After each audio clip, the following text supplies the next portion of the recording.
Trust is a critical element. We talk about how that gets built through transactions, right? So trust isn't about the transaction, but the transactions build trust. Stand by, I'll be right there. Hello and welcome to Minter Dialogue, episode number 360. Today is Sunday, the 16th of February 2020. My name is Minter Dial and I'm your host for this podcast. And let me start by saying how very grateful I am for choosing to take the time out of your busy day to listen to this episode. This week's interview is with Theresa Caragol. Theresa's CEO of AchieveUnite, providing leadership training programs that change lives. In this conversation with Theresa, we discuss her journey to become an influential woman in tech, her ACE leadership program, how to hold compelling conversations, to build trust, and some of the keys to building a successful channel partner. Theresa Caragol, great to have you on the show. You and I are linked by numerous topics, and today you are the CEO and founder of AchieveUnite, and you do two things. One is everything around channel, and the second is, as I understand it, leadership. How about in your own words? Correct me or tell me what you're up to, Theresa. Thank you, and thanks for having me, Minter. And you hit it perfectly. We have two sides of our business, and we work with clients and partners on helping their channel partnerships, alliances, and really perfecting their model for growth and revenue acceleration. And then the second part of our business is in education, and we have both leadership offerings because I feel it is a very, very important topic right now, authentic leadership, as well as channel development, and they sort of feed each other. So I want to get into that. But first, let's go through how you got there, because you are one of those women in tech, and there really aren't that many. And how do you describe your journey to get to where you got to? You know, I was 22 years old and given an opportunity in the technology industry very early in my career, because they were deliberately, this is going back 20 something years, they were looking to hire some diversity, and you're right, there weren't very many. But I was given an opportunity by a great boss, and at 22 years old, I joined the technology industry, and I've never looked back. It was the best thing I ever did. But for many, many years, I was, as I moved up the ranks, I was usually one of the few women in the room, especially at the executive ranks. And, about 10 years ago, 11 years ago, I really wanted to take that on as more of a mission. Some amazing women have helped me over the years. And so we started a leadership council. It's called the Baptiste Women's Leadership Council.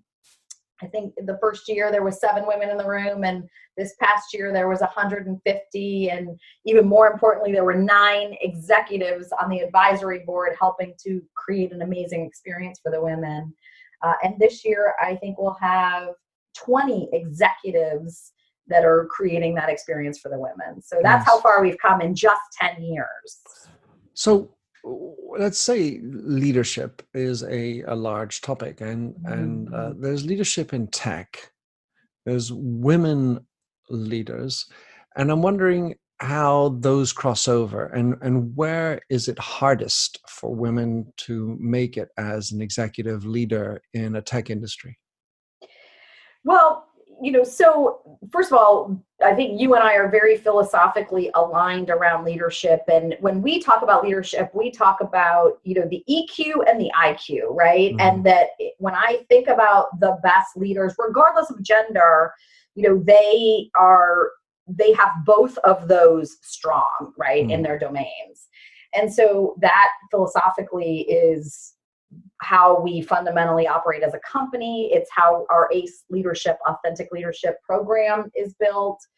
And, so I start there. And then as far as, the barriers that women and for that matter, minorities, the barriers we all face is in breaking down, assumptions that other people make, and getting into those conversations and getting past some of these things. And, I have always believed that as long as you're having the conversation, even if it's a difficult one, you're in good shape. The minute you stop having those conversations and people are doing other things and in the back rooms, that's when we have problems.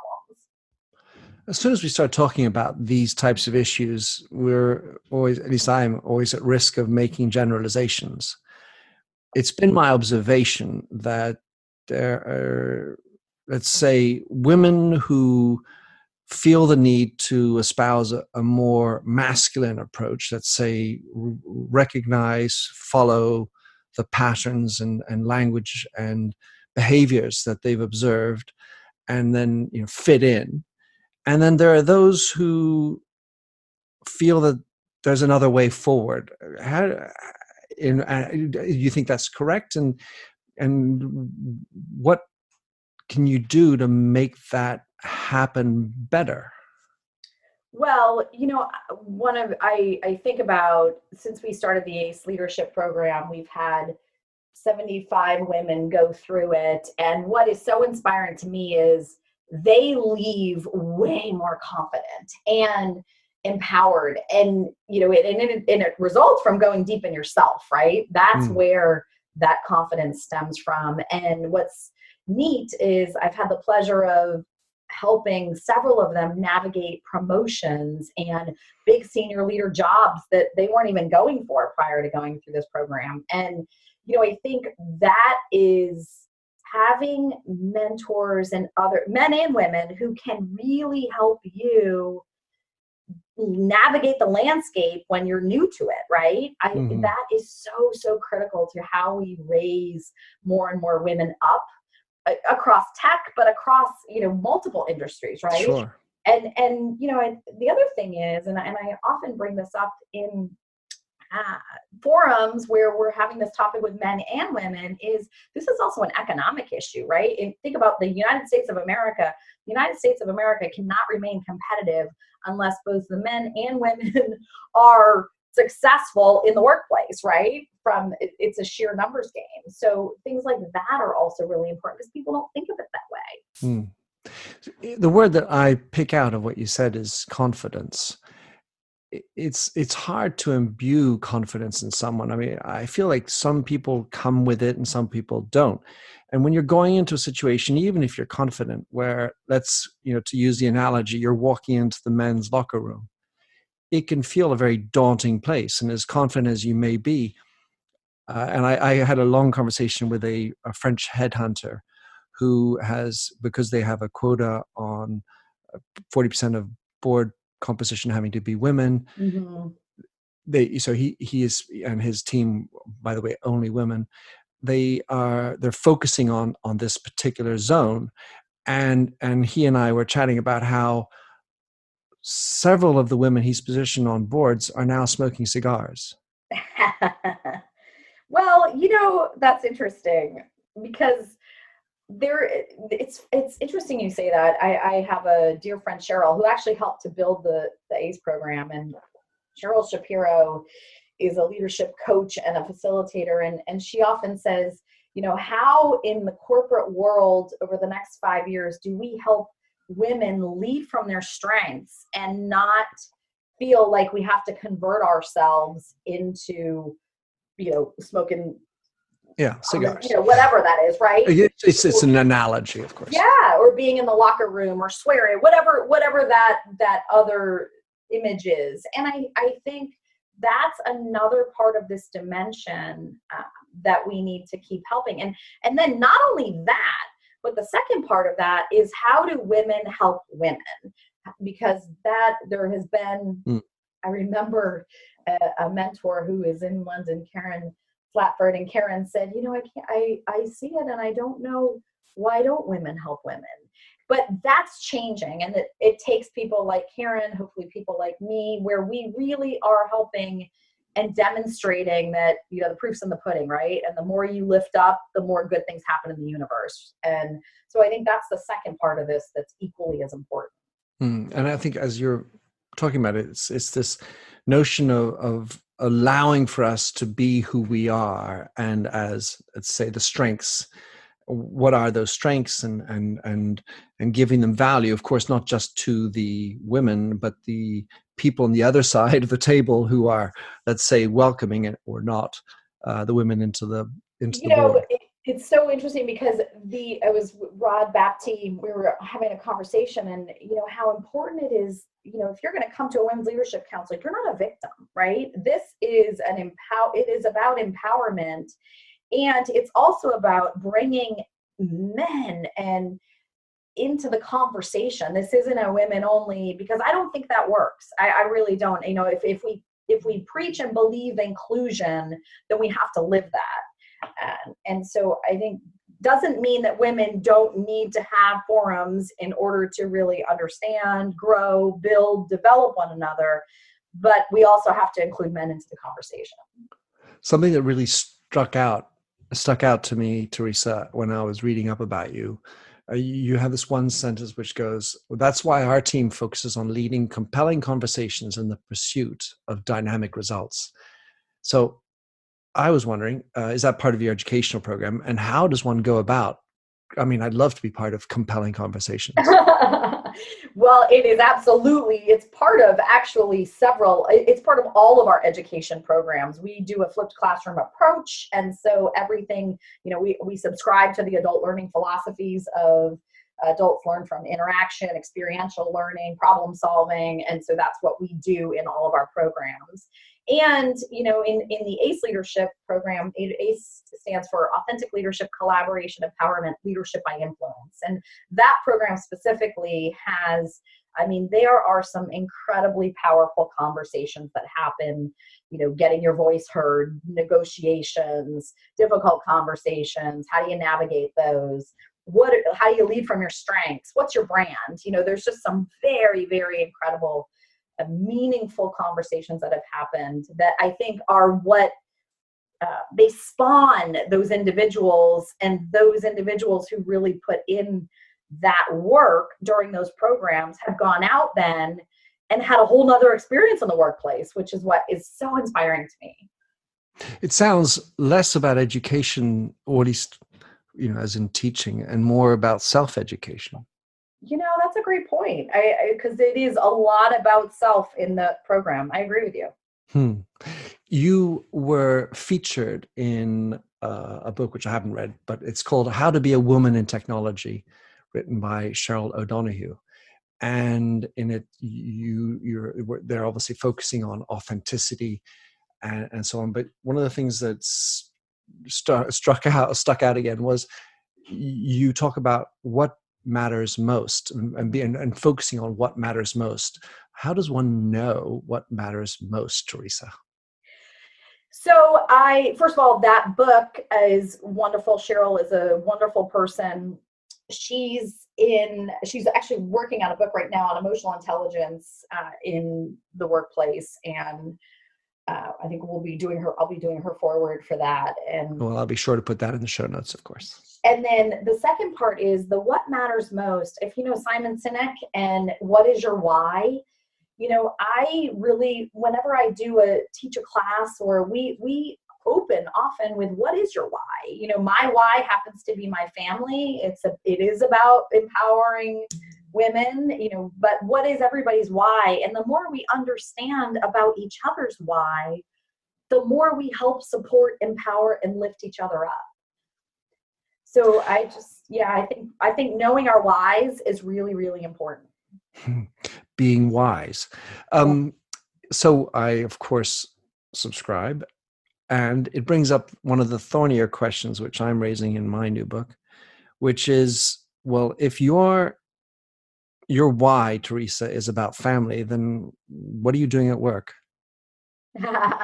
My why is about family and women empowerment, and I have two young men who I want to grow up, and they both of my boys are very hard workers. I watched AJ be sick for one day, and he said, "Mom, I have to get back to school. I have a lot to learn and to keep up with."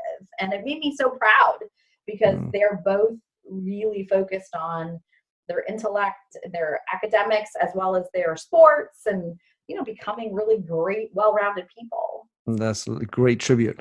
I guess what I was trying to get at was this notion of a personal value or a personal why Mm. when we are putting on a tie, Mhm. metaphorically speaking, going to work and teaching about channels. I agree with you, Mentor, because I mean, our company is about making a difference in individuals' lives and companies and helping them accelerate their success. And that invigorates the heck out of me every morning when I get Hmm. up.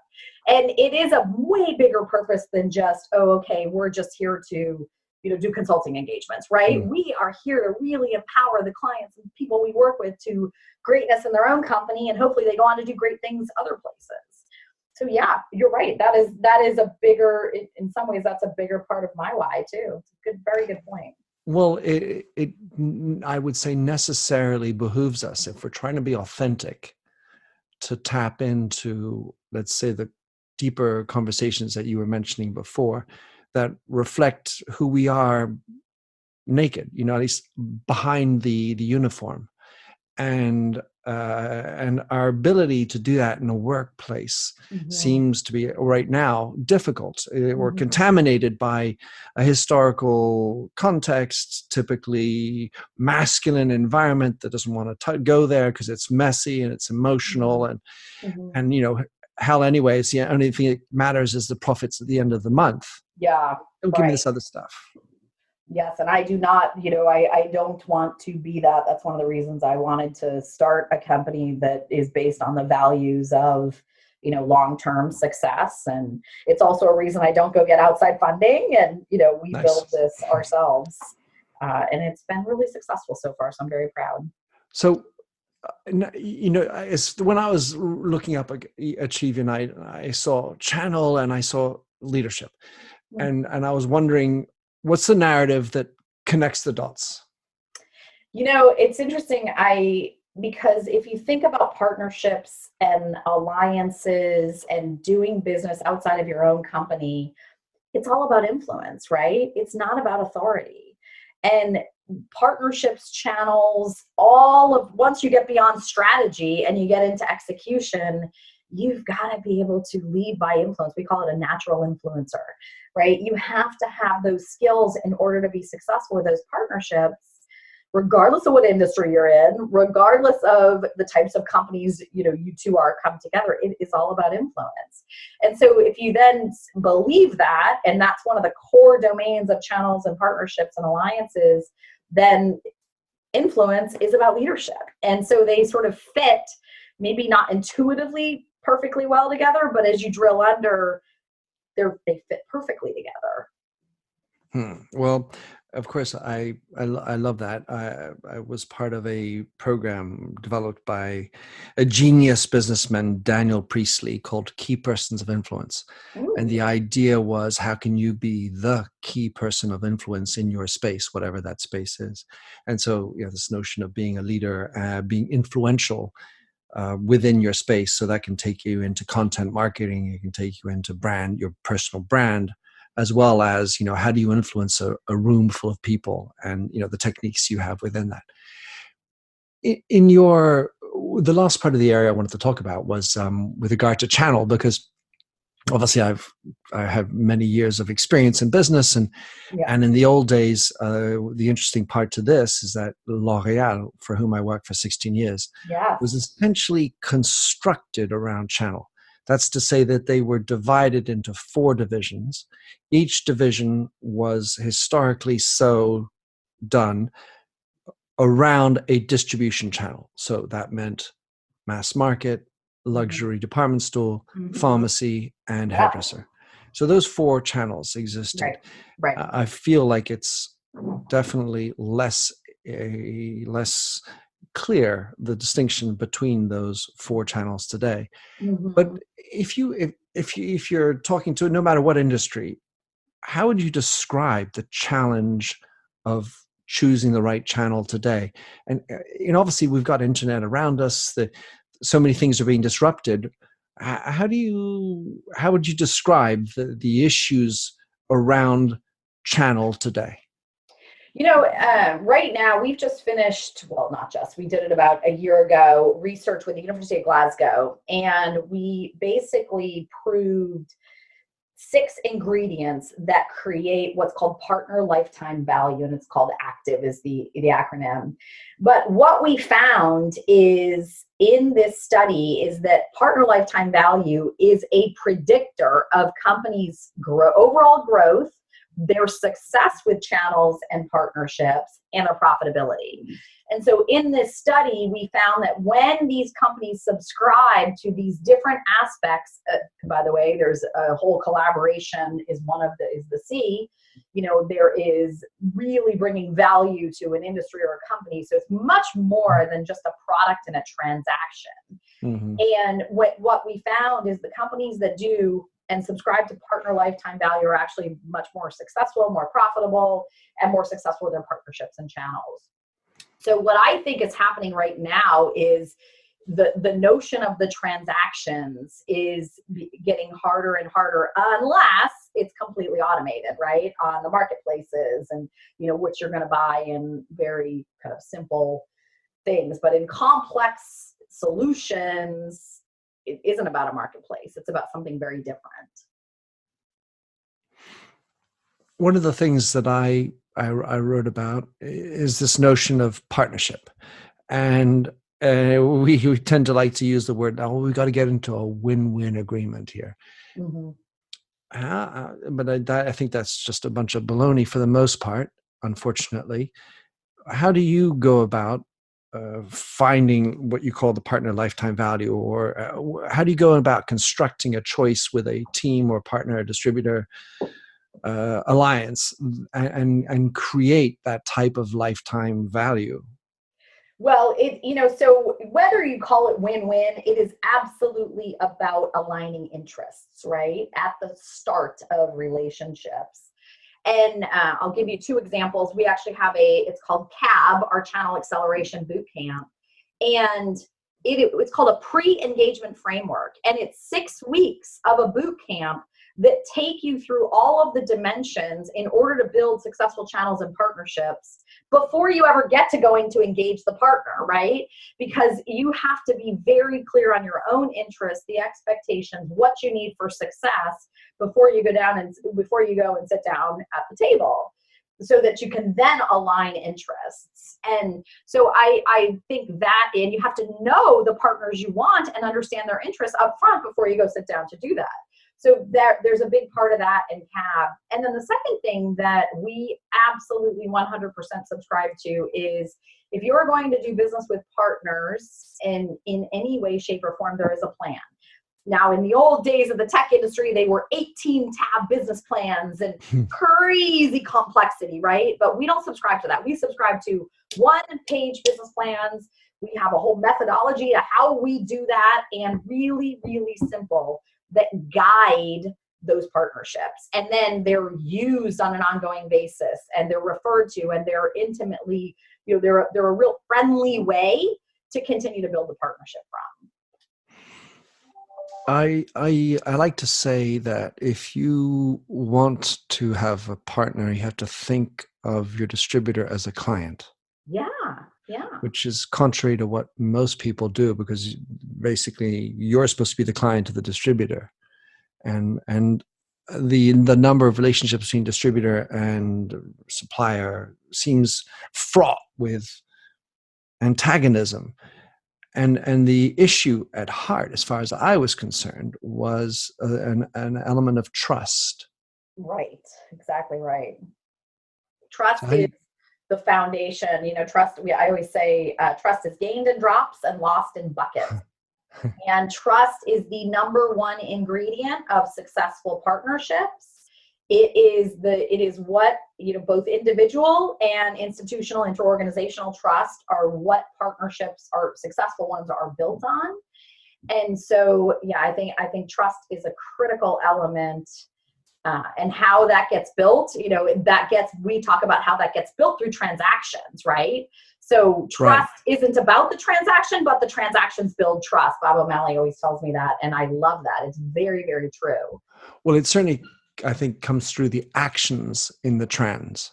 Yeah, I like that, actually. That's a good one. So this notion of trust, the area I wanted to get into is, and I touched on it a little bit before, is I fundamentally believe that deep trust has to be personal, not professional.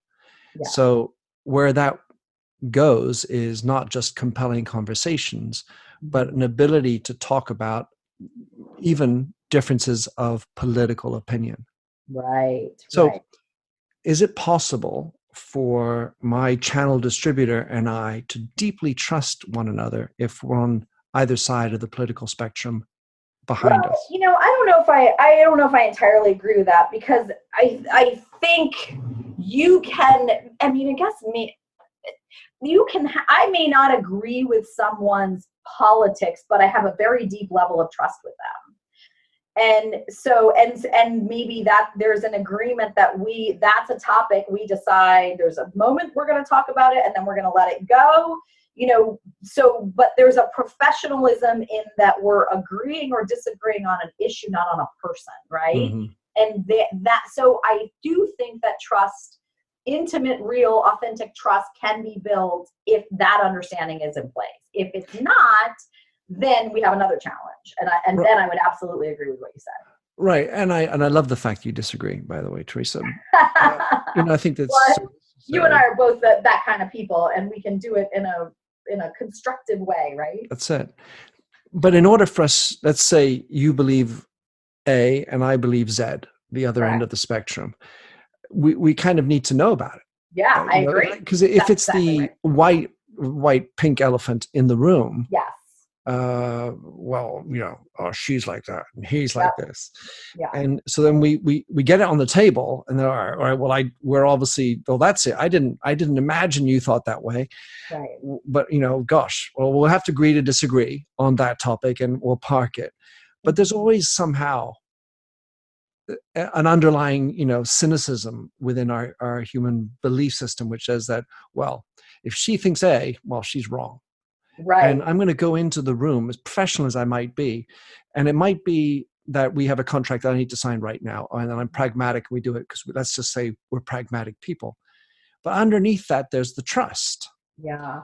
And when we talked about family and other personal issues that get into authenticity, mm-hmm. I feel like we do need to be able to broach bigger topics than just, well, my value is perfection. Yeah, mine is too. Yes. And the key in what I heard you say of bigger topics, those are the ones that build the trust, right? Those are the ones, those intimate things that are personal for us. I'm sure you've probably done some of your podcasts around vulnerability, right? Mm-hmm. And how vulnerability builds trust. Brene Brown. I do. She's great. Indeed. Yeah. Well, these are some wonderful topics. It's been great, Theresa, to have this, hopefully, what I would consider compelling conversations with you and sharing. It's been a lot of fun. I really loved this. Thank you, Mentor. Great. So, Theresa, tell us how someone can track you down, follow you, what you're up to, and or connect with you, however you wish. Well, you can reach out via our website, AchieveUnite.com. You can LinkedIn with me, Theresa Caragol, Caragol. Or you can email me at theresa@achieveunite.com, and I would love to have a conversation. Brilliant. Theresa, thanks for coming on the show. Continue on your merry mission of leading women in tech and elsewhere, of course, and of course, setting up great channels. Thanks a lot, Theresa. Thank you so much for having me, Mentor, and it's been a pleasure to get to know you through this. Thanks for having listened to this recording of the Minter Dialogue Show. You'll find the show notes and other blog posts on minterdial.com. If you enjoyed the show, please head over to iTunes to give a rating and review. And to finish, here's a song I wrote with Stephanie Singer, A Convinced Man.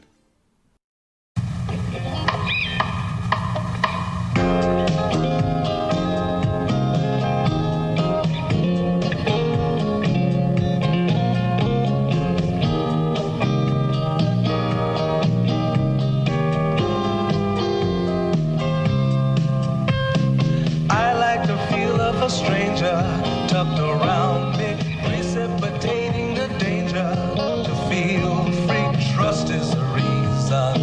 Still, I won't toe the line. I sit here